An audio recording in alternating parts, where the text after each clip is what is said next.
Don's Repair Channel.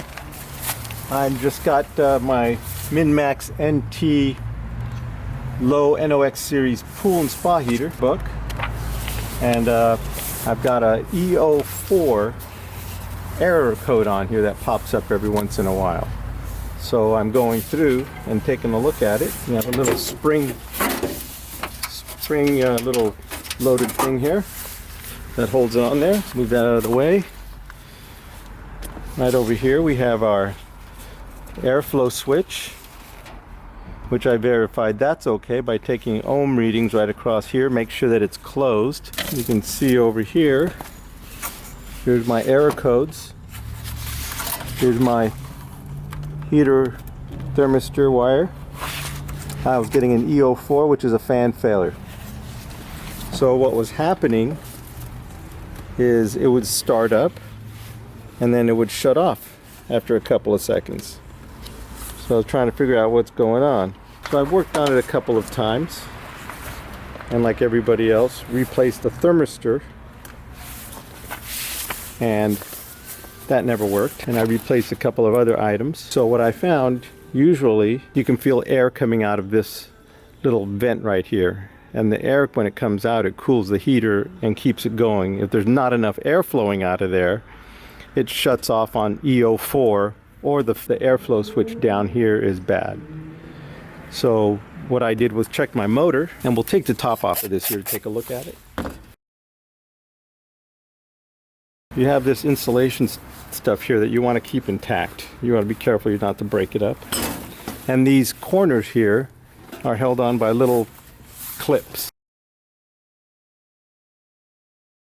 You just pry them up so you can see these little bars here go into the holes, and they just wedge themselves in there.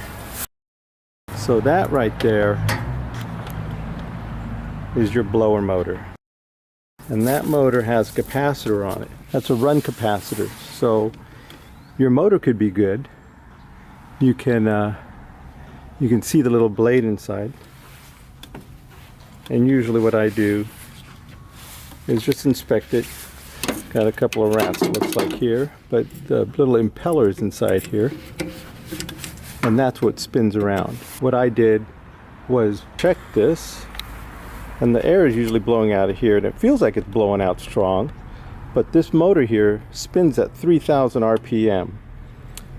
That run capacitor there was bad on this motor. That motor cost $4, which is pretty expensive. That capacitor costs like $6 or $7.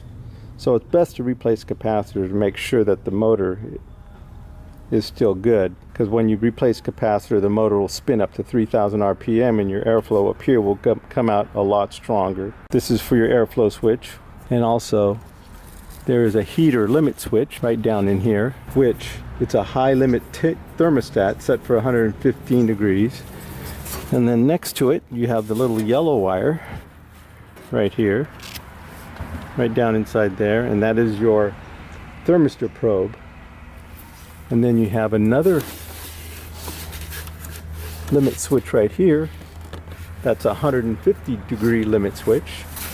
And then you have your water flow switch here that tells the controls that you're getting water flow, so it's okay to run. So what I did was I changed out this run capacitor, and it spooled up and it was spinning at 3,000 RPM, and the EO4 failure never came back. So here is the blower motor, and here's the capacitor. Take this nut off here. I obviously loosened it up. You just unplug it, put it back together, pop it back in. There you go. Nice and tight. Capacitor, run capacitor.